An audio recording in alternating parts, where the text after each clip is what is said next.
Au rayon des livres pratiques des librairies, les ouvrages de cuisine se taillent la part du lion.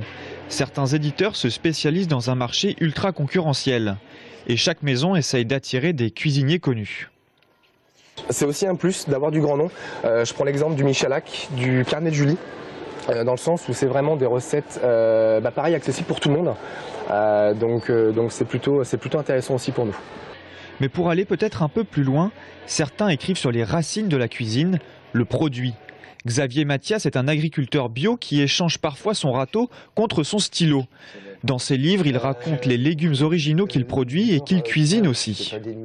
La question de l'éditrice, c'était « Moi j'aime bien ce que tu fais, je veux juste que tu nous racontes ce que tu fais. » C'est pas forcément de faire un manuel, même s'il faut bien sûr qu'il y ait des indications pour pouvoir cultiver, mais surtout que tu témoignes de toi ce que tu fais.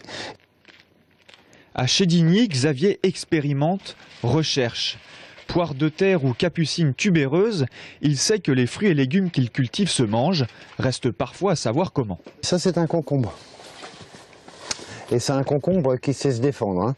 Donc, alors, son problème, c'est que voilà, on ne sait pas comment cuisiner pour qu'il soit bon. On sait faire des présentations super originales avec, mais il faut qu'on trouve le moyen de faire des préparations un peu plus malines avec. Son dernier livre a remporté le prix Saint-Fiacre, petit prix Nobel de littérature pour les livres de jardin.